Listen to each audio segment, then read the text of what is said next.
one thing that really annoys me about vlogs, well, one of the many things,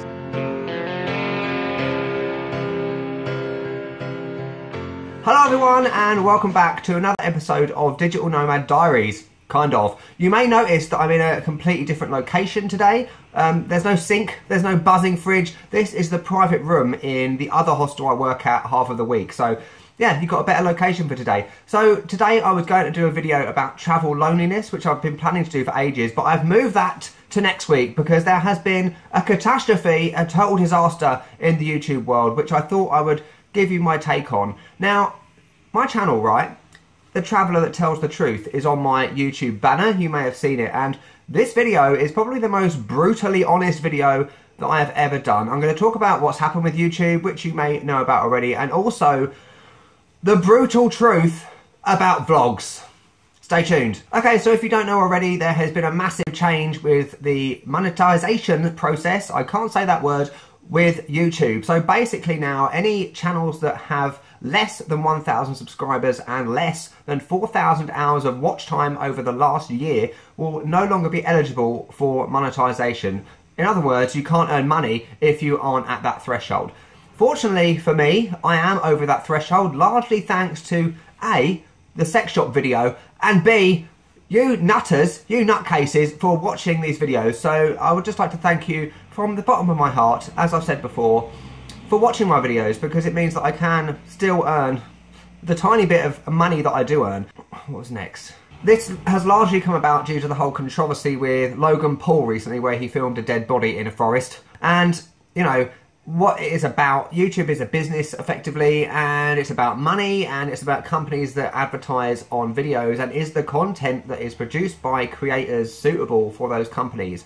And, you know, even though I completely understand people's frustration and annoyance and rage and anger, the fact that they're being demonetized, I can also understand YouTube's point of view.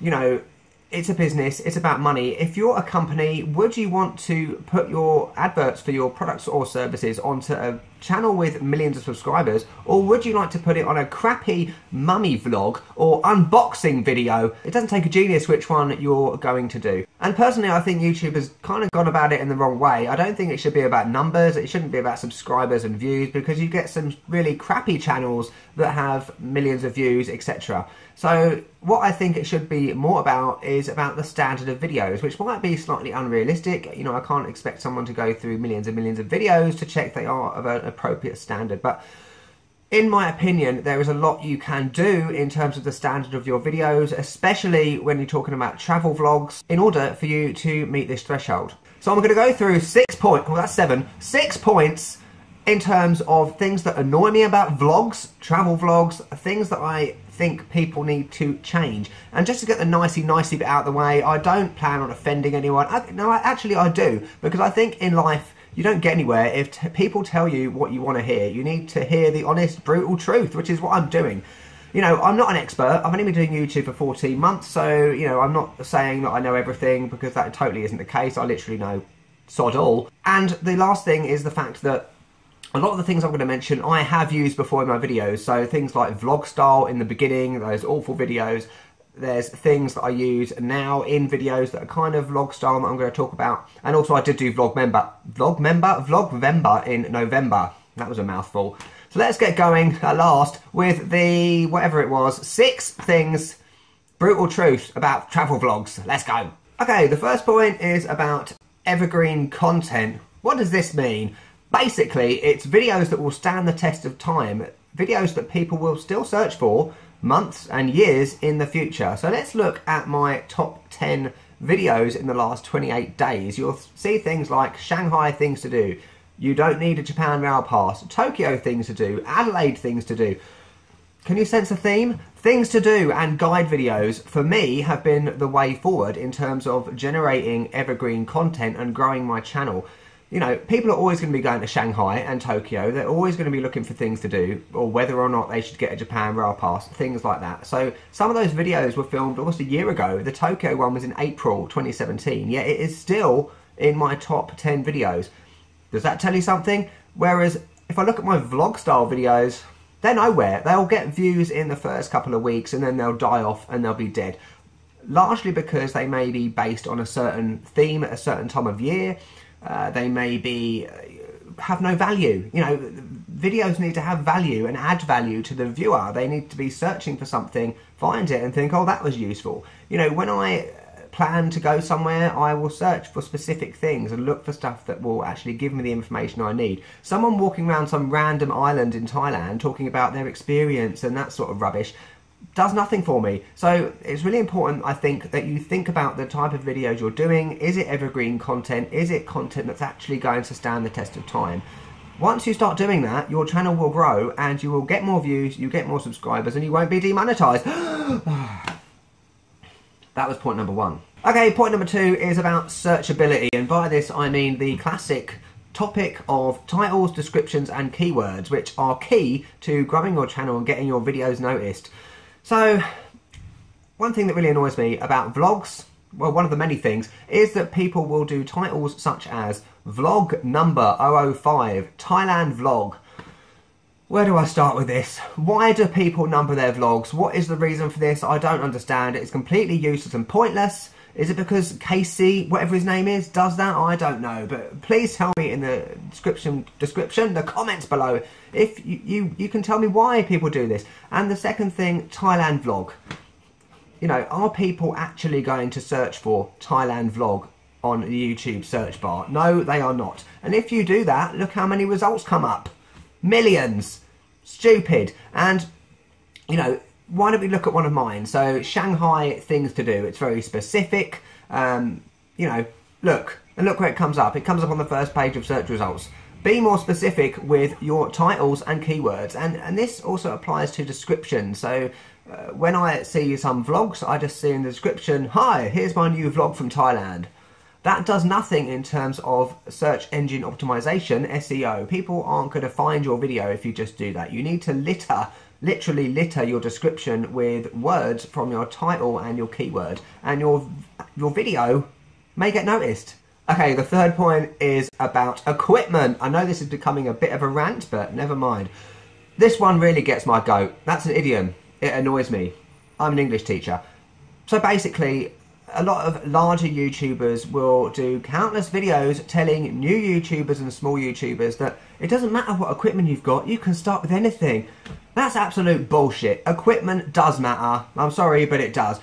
You cannot go out there and film a video on a 20-year-old flip phone, you know, one of them crappy things, and expect it to look professional, to have a high quality, and for people to actually subscribe to your channel and continue watching it.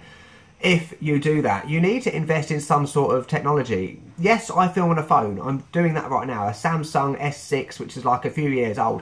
But I have a stabilizer, and I got into an argument with a larger YouTuber a couple of weeks ago. She accused me of mansplaining. I don't know what that means. And also started saying that I was talking about my privilege and all that. But DJI have just released a new Osmo mobile stabilizer. It costs $130. That's not privilege. It's hard work and earning money and saving, and you can buy one. And this was the best investment I ever made on my channel, because the shaky cam goes away. And on the subject of shaky cam, this is the #1 thing that stops me watching videos. So if I start watching a video and it's going all over the place and I feel sick, I turn it off, because straight away I know that that person hasn't even thought about the kind of equipment they're using or the quality of their video. It just looks absolute crap. I'm sorry, but it does. And I turn it off. You know, you can also get stabilizers for cameras, of course, and you can get stabilizers for GoPros. And on the subject of GoPros, stop using GoPros to film vlogs. GoPros, by the very definition of them, are action cameras, i.e. you go snorkeling with them, or you go diving, or you put a head strap on, as I've done before, or a chest strap, or on a bike, or whatever. They are not vlogging cameras to walk around like that with, because they're very small. The field of vision is normally very wide unless you change it, and it just looks absolute crap. Poor quality, absolute rubbish. So stop using GoPros and invest in some decent equipment. Oh, I'm getting angry. And the next point, I think it's point #4, is about the types of shots you do. And this, another thing that annoys me, is that large YouTubers will say it's all about the story, it's all about the journey. No, it's not. You don't have to follow these rules. Stop doing shots of, you know, 1 minute time lapses of you packing your bag. I don't want to see that. What value does that add to me if I am going to that country? Nothing. Zilch. Squat.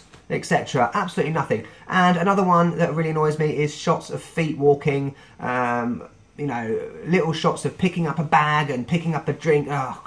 Why? What value does this add to a video? And yes, I know I do journey style montages, but you know, they are of a reasonably good quality because of the stabilizer and, you know, actually show me getting somewhere. I'm not going to film myself packing a bag when I'm not actually even packing a bag. It's just fake for the camera, and it adds nothing to the video. You don't have to have a beginning, middle and end.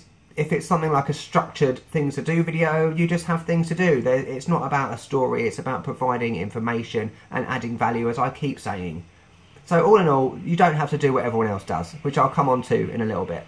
Okay, the next point, number 5, this is one that I could probably do a complete video about and rant about, and this is about music. Listen to this goddamn music that's playing in the background. Do you recognise it? Yeah, you probably do. That's because every single flipping travel vlogger uses this crappy, shitty music on all of their videos, and it just screams low quality, low budget, absolute bollocks. I'm sorry, but it does. You know, this is another one of the myths that people will tell you, that you have to use YouTube royalty-free music, i.e. the stuff that's available on YouTube. Or you can Google it and you can find pages that have got YouTube-free music. But you don't have to do this. Yes, obviously you can't break copyright law, but there's other things that you can do. I use regular copyrighted music, you may have seen this, but I keep it to less than 29 seconds. This is the fair use policy. A couple of times I've been caught out, but that was due to my own stupidity and not checking it before I completed the video. Other things you can do, remixes. I've used these loads of times before. Gillier Basics, I used a remix of Pure Shores by All Saints. It was literally playing for about 70% of the video. I didn't have an issue with it. Instrumentals, karaoke versions. Okay, I know karaoke versions are a bit crap, let's face it, but there are some that are alright, so you just have to search for them. Another thing you can do is use different versions of a popular song. So if you look at my original Japanese videos, the first time around I used classical versions of popular songs. That was another way of getting around it. I can't talk today. The other one you can do is versions of songs that are live, so live versions. This obviously does depend on the expertise of the singer, so I did this with my Adelaide 10 Things to Do video, which was a Sheryl Crow song. She's a good live singer, so it obviously depends on what you can find. And the last thing you can do is look at SoundCloud and contact music producers on there and ask them if you can use their music, as long as you credit them in videos, which I'm currently doing at the moment with a guy from Hiroshima. Okay, I met him on Grindr. But whatever you have to do to find music, you know, you do not have to use this crappy, rubbish music. Again, it's similar to the shaky cam thing. It's something that will just make me turn off videos straight away. And if I'm turning off, probably 90% of viewers are also turning off. So stop using it. And the last point number 6, is stop copying everyone else. And I'm going to tell you a funny story. Well, it's not really that funny, but I started YouTube November 2016. It wasn't until about March that people have been saying to me for months, have you seen Casey's new video? I was like, who? Is he staying in the same hostel as me? No, it turns out he's a famous vlogger. Yes. So I watched some of his videos and I didn't like them. I'm sorry, but I didn't, because it was just the same as everything else that I saw. But then I realised that actually it's other people that are copying him, trying to emulate him.